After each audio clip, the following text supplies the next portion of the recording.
yung gawain doon sa Palawan. Pagkatapos nito,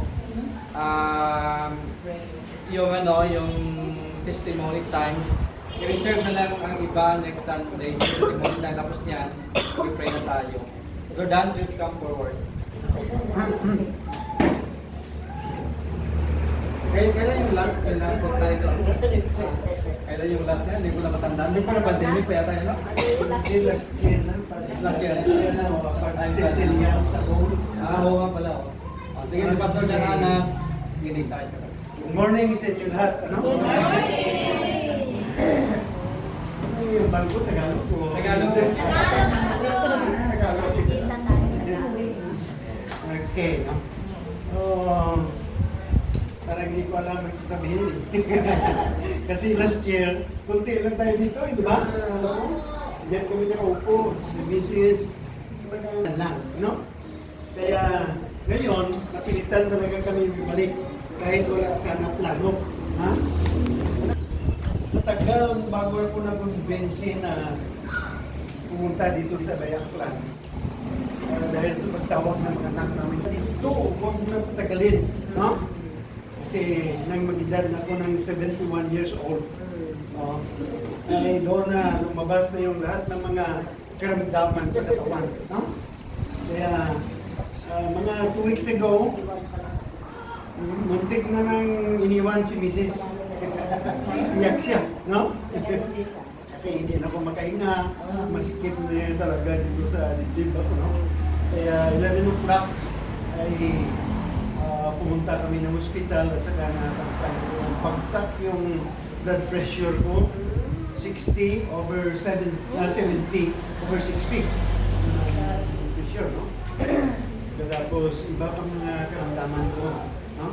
Doon diniskubrihan sa laboratory mula sa heart hanggang sa gall hanggang sa kidney, lahat na may mga diferensya, no? Kaya doon kasi, ang doktor doon ay general practitioner, no? Kabuuan. Sabi ng anak namin, punta ka ng Indo para ma-examine ka doon na igig. Kasi sa lahat ng mga karamdaman na yan ay doon ma-troubleshoot ka kanila. Kaya, ikot ko, sige na lang. Kaya pinatapos muna namin yung anniversary, last week ng March, actually, yun, Resurrection Sunday. Ay pagkatapos na namin 40th anniversary, no? Ay naganda na kami pupunta dito. Okay. At alam nyo, ang church na yan ay matagal na pero actually nakatulong ako sa napapundar niya noon na missionary pa po ng Palawan Association of the Baptist Churches, ano? Sa Palawan.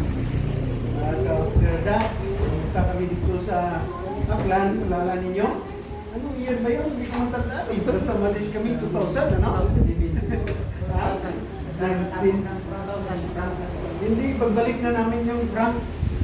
2004 yung Frank. 2008. Yun na, bumalik na kami. Kasi ilala ko, pinawag kami ng church ulit doon sa Abungan, Taytay, ay year 2002. Yun. Kaya umalis kami dito ng mga 2000. No? Kasi nagtrabaho pa ko doon sa Palawan Baptist Hospital. Tapos naging follow-up evangelist ko nila. Tapos tinawag ako ng church doon sa Taytay upang magpastor. No? At hanggang ngayon. Ngunit, noong 2008, ay nagbalik muna kami dito. Kasi tumawag si Dave sa Noel, sabi niya, may problema si Linabuan. Punta mo na, ayusin mo. No? Lala niyo, no? Kaya bumalik kami 1 year dito. Diba? Dito kami nabuta ng baha. Tuklap lahat dito ng bubong, diba? Lala niyo? Tuklap lahat ng bubong, no? Halos abot ito ng pagkalit na tuklap. Bahat ito, mahalos ang tubig, balik noon. Buti na lang may sigantor ang personage, di ba? Okay. Pati sila Noel, lumipat dito. Alam nyo? Yun ang time na yun, no? After 1 year, siyempre, nag-leave lang po sa simbahan. nalala rin sila doon, kaya bumalik kami. No? At yun na nagsimula at tuloy-tuloy ng trabaho. Okay? At hanggang ngayon, ay alam nyo, nagkaroon pa kami ng, nung time na nandito ako, may outreach kami na iniwan. Tama kung hindi na lang may nag-follow up doon na isang pastor din. Actually, hindi siya pastor. Nag-training na sa mga pastor, nagkatapos at siya ang nag-follow up ng trabaho doon. Batalyan. Ngunit may na-establish ulit kami na dalawang trabaho, mga 4 kilometers away. At tapos yung isa naman 7 kilometers away, ay pinupuntahan ko ito yung hapon. Kaya nung time na yun ay biniwan ko yung Israel. Pero mo pagkatapos ko preach sa isang church, sa mother church, pumunta na ko doon sa kabila, doon naman ulit mag-preach. Pagkatapos halos magpahinga lang, tapos kain, doon naman diretso sa outreach, no? Eh, isa doon sa mga cause ng sakit ko ay sabi doktor, dehydration, no? Kulang sa tubig, no? Intake. Yan ang isa sa mga kailan, no? At hindi lang yan, kundi maliban sa mga activities namin na Wednesday at saka Friday, Bible study, ay nagtuturo pa ako sa Bible school, ano? Every Tuesday, yung time ko doon sa Dumaraw mga that is 25 kilometers away. Bahay, no? Nagtuturo ako sa Bible school, estudyante. At ngayon nga, mayroon kaming 7 students, so 7 estudyante namin, puro lalaki yan. Turuan ko sila ng hermeneutics, homiletics, ano? At saka kunting music. Yan sa turo ko. Pero prior to that, bago yan, nagturo rin ako ng theological education by extension. Yun ay doon sa Karamay na may ginaganap. Mas malayo pa doon, mga 80 kilometers yung galing sa bahay. Yung motor na. 80 kilometers, no? At may 5 kaming estudyante nag-graduate. Alam niyo, yung pinakamatanda doon na nag-graduate ay 74 years old. Nagpastor pa nga yun, pastor pa rin. Doon sa Anos Biminda, sa Puerto Princesa City. Dahil yun na Air Force. At karamihan po may mga trabaho, ngunit naging pastor. Kaya 5 po sila nag-graduate. Ngunit yan sa Bible School na regular na naturo ako, may marami na po nag-graduate, ano? At halos pinipregate na yung Palawan, yung banda sa West Coast, ano? West Coast mo, hindi ko narating mo eh. Nagharap ng West Philippine Sea, nalala nyo? May mga estudyante kami na na-deploy niya po, mag-graduate na sila, nakataon na. Okay, at sa kasalukuyan po, mayroon po kami, no? Nagtinuturuan. Ngunit nag-break lang po, sabi ko, pasensya muna tayo. Ha? Alam niyo ngayon, April sana, meron kaming recital eh. Sa piano. Recital. Pero alam niyo ba nung recital, QC. QC ito lang kasi walang flat, walang sharp yun. No? Sabi ko sa kanila, hindi na marunong kayo mag-preach, kundi marunong kayo tumugtog. Kasi sa mga churches na pupuntahan ninyo, ha? Walang magtugtog doon. Diba? Pero kung kayong pastor marunong, kasi ako, kasi bahan namin ako nagtugtog eh. Pati sa outreach. Tapos less ang stress ng lamunan mo. Kasi hindi ka magkanta, di ba? Kasi sabi ko sa kanila, kung gitara ang ituro ko sa inyo, sabi ko, kayo iawit pa, di ba? At ang presyo ngayon ng gitara at saka ng organ, halos pareho. Ha? Aning nabili ko doon na organ na yan, pero yung hindi Yamaha, Davis. Magkano bili nun? 3,500 sa online. O, yun. Diba? Mura lang. Gitara ngayon magkano? 4,000 to 5,000? Diba? Ayun ang kanilang sa kanila. At alam niyo, iba na yun, ang QC na naman nila, QD, QDF, QG. Marunong na sila. Bilis kasi halos araw-araw na sila nakatugtog. Once na makapagsimula ka, parang ayaw mo na bitawan. Yan, ano? Kaya ganyan po ang ginagawa namin doon. Okay? Kaya, nagtampo na nga yung mga outreach namin kasi hindi ko na pinuntahan. Kasi nagkuha ako ng isang estudyante sa Bible School, mag-asawa yun sila. Ha? Mag-asawa. Yung isa ay ginawa naming bagong naman sa church. Tulong sa young people sa pagturo. Kasi graduate na yung babae. Yung lalaki naman, ay doon ko in-assign sa outreach. Nung time na yun, ako nag-preach siya, nag-turo sa school. No? Ngayon, sila na doon bahala. Sabi ko yun naman.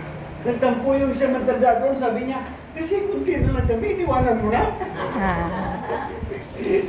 Sabi ko, hindi naman. Kailangan ko lang talaga pa-gamot, no? Gusto na ng doktor magpahinga. Actually, sana kahapon, nag-schedule ako doon sa isang doktor. Pero, sabi ko sa kanya, hindi doon na lang kami magpatuloy sa ilog, no? Visayas.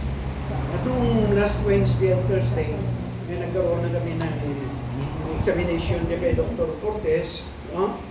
At ang cases, tapos lahat ng mga laboratory ay kinuha mula sa ultrasound, X-ray, pati yung blood chem, ano? At darating na Miyerkules, doon naman kay Dr. Fernandez, no? Doon na kami nagharap sa kanya. Okay. Check up. Schedule. Ayan po, no? Iwanan mo na doon, medyo ako mismo medyo nalungkot din. Iwanan ko sila doon, pero okay lang. Kasi yung isang pastor namin na kinuha sa outreach, sabi ko, palit-palitan na kayo tuloy ko. Ha? Isang outreach dito, isa doon, kaya ganyan, no? Yung sa hapon, ginawa ko rin na magtulong yun yan, habang kahapon ay wala sa kanila, no? Kaya nagpasalamat ako sa Panginoon na ay ginagawa ng Panginoon ng makapuluhan ng pagwa, no? Anong pag-anniversary namin, yung simbahan puno-puno. Grabe. Mawas pa. Kasi yung simbahan namin doon, malaki. Tatlo siguro dito, no? Lagyan pa namin doon ng balcony. Ha? Kasi yung simbahan namin doon ay overlooking sa taas namin dito, no? The hillside, no? Ganon. Kaya may overlooking, hindi kami gumagamit ng electric fan. Pag binuksan yung kita na lakas ng hangin. Pero ang iba naman doon, ang napakalungkot, pag magbagyo, tuklap yung ating. Dalawang bagyo ang dumaan doon. Ha?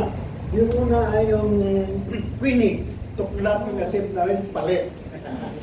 Ngayon, panangod Udet, tuklap yung ating namin. Palit na naman. Grabe, kalakas kasi, no? At gusto ko nga sana bisitahin yung First Fundamental Baptist Church ni Pastor Dilible kasi nakapagpadala din sila doon ng tulong, no? Padala doon ng tulong para pagpili ng materials. Nakuruhan kasi yung simbahan namin ito din. Okay. At isa pa, nalungkot ako kasi nag-prepare kami para sa malaking events ngayong December. No? Kami ang mag-host ng buong town ng Taytay ng Women's and Women's Fellowship, no? Alam niyo kung gaano karami? Almost 1,000 yung nag-attend. Kailangan na ng host ko. Kaya gumagawa kami ng para ng plano na nakalungkot na wala ko doon, no? Para magampanan nila. Yung gawain. At isa pa, ang bahay, ay nalungkotan ko pa doon. Wala yung tao doon sa bahay. Alam mo naman, pag alam ng mga tao na walang tao sa bahay, ano mangyari? Pagbalik mo, simot ang gamit nila. Kaya yung mga manok ko, pinabinta ko muna bago umalis. Kasi sabi ko, pagbalikin wala na eh. Kasi yung mga manok namin na makalabas, hindi na nakabalik. Yung inahin wala, yung sisiw na bumalik. Yung sisiw na lang bumalik. Kalungkot, ano? Buti na lang may isang member doon, sabi niya, Pastor, punta-puntaan na namin. No? At pala hindi na pinuntahan, doon na sila natulog. Kasi yung bahay nila, ipa-giba daw nila, ipa-renovate. Kaya sabi niya, diyan na muna kami matulog. Okay, salamat sa Panginoon sa kanyang provision. At salamat din sa Panginoon na nakabisita ako sa inyo. No? Hindi ko nasahan na dumarami-rami pa rin. No? At saka isa pa, no? Sana ngayong buwan ng April, meron kaming sort of discipleship. Pero, mga pili na yun ng mga deacons.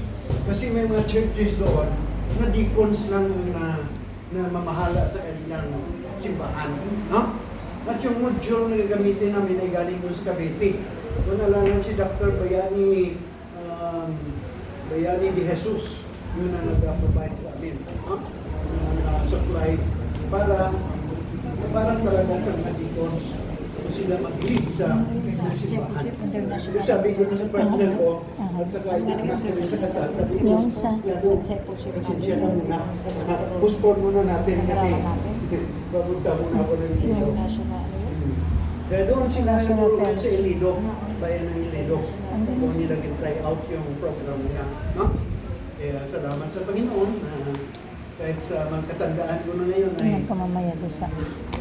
gamit pa rin, pero iwan ko kung ano ka epektibo. Ano ba rin epektibo, no? Kaya gumagawa kami ng paraan, malang araw, tayo na napapalit, di ba?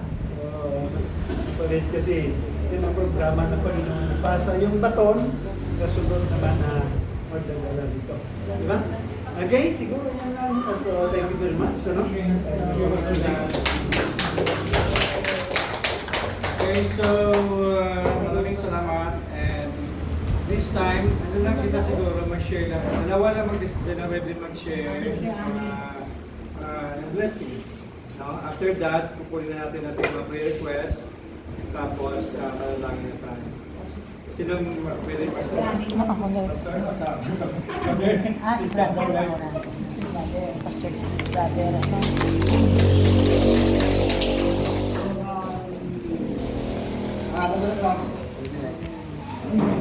Nakasama ko din namin kayo. Nag-share ko lang sa ako, tapos salamat ko sa Diyos. Dahil kahapon, nasa tigayon kami.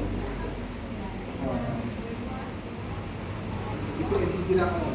Salamat din sa Diyos. Yung magkapon ko.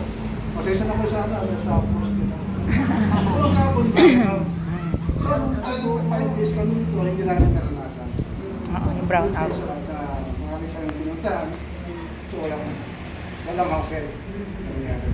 Tapos kahapon, mas tigayon kami, plus 7 ng umaga. Pero hanggang alas 6 na umaga. Alas 6 na gabi. Yun ang tinalasan. Salamat. Yun lang po. Ay, great. Okay, so bigyan natin yung next sa ating mga kasitas, sa ating matapos po natin ang prayer request natin. Nagpapasalamat po ako sa Panginoon, talagang isang pagpapala po yung ako rin siyempre pinag-picture ko si Pongko, tapos diretso Aklat. Eh, ang pamilya ko nasa Manila. Pero sabi nga, basta sa mission, unahin natin yung mission. Ayan, nakagamit nila para sa kaluluwa ko si Pongko. Kaya I was blessed po kasi namit po si Pastor, namit po yung mga kapatid dito. Kaya this is only the beginning. Kaya patuloy pa rin yung ating sa Panginoon. Friends, thank you po. Okay, so salamat. This time po natin yung mga prayer requests. Yung ginagawa namin dito, kinukuha namin yung prayer request. Matapos yan, request ko si Pastor Dan sa opening about sa closing prayer. Pagkatapos niyan ay ano na tayo, or close tayo. Sige, ano mga prayer request niyo, mga audience request niyo? Alis natin. Yung pagpanaw ng pastor kasi gusto nila mag-sightseeing doon sa Tangal. Travel. Sige. Safe travel. Safe travel natin. Okay, sige, meron pa? Prayer request? Yun. Sige. Huwag nga niya pa yung mga walis na. Ito kasi yung na dumating po sila nag-mission dito kasi sabay na rin po na ano tayo ng mga bata, nag-reach tayo ng mga bata. Outreach. So, malaking bagay po kasi dahil habang may klase po tayo sa mga bata, dumagdag pa yung mga nag-mission, parang mas na-bless po yung mga bata, lalo na rin po tayo na mga nagtuturo.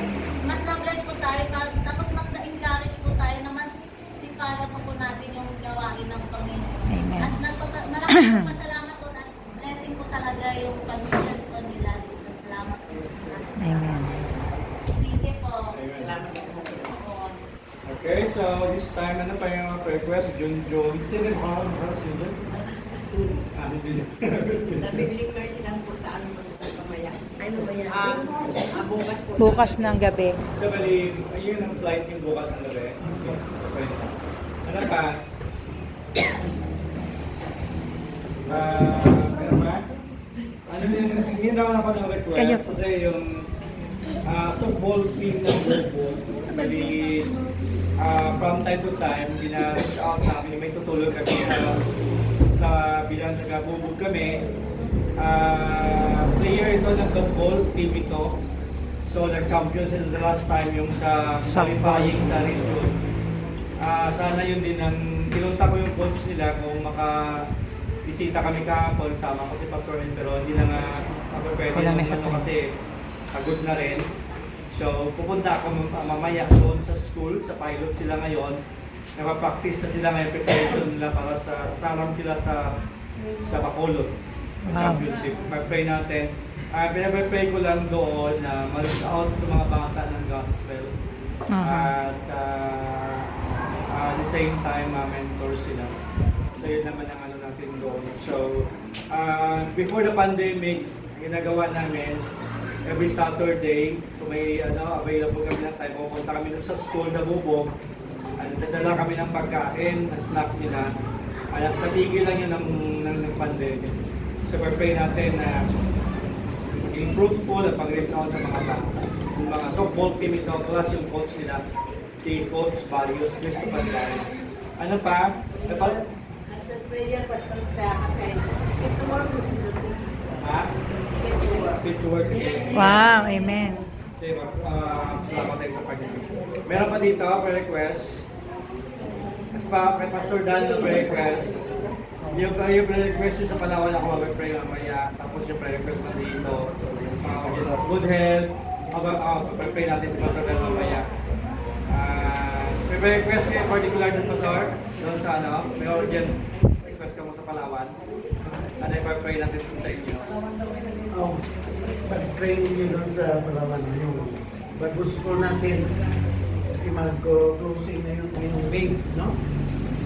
Tapos mga estudyante, yung iba sa kanila dyan mag-intern na. Ito yung iba mag-graduate na kaya namin. Tapos yung gawain namin doon,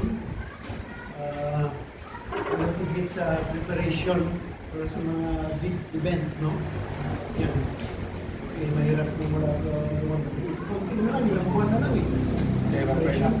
May kailangan pa kami ayusin sa building. At saka yung, kasi kailangan namin malaking building. At saka yung kailangan namin malaking finance system sa project. Sige, pag-pray natin. By the way, si Pastor, brother siya ni Ma'am Deb. Si Ma'am Deb siya yung pioneering worker dito. Nakabase na ngayon sa Iloilo. There was time nag-work din si Nang Deb sa Correctional for Women sa Mandaluyong. Sa mga preso doon ng babae. Siya yung pioneering dito. Yung brother Noel, yung Noel na sinasabi ni Pastor Dan, kapatid nila, yung Noel Hanat yun. So yun, at least may background kayo sa mga dating mga kasama namin na nandun sa Mandaluyong. Worker din ito sa Fellowship Baptist noon. Okay, so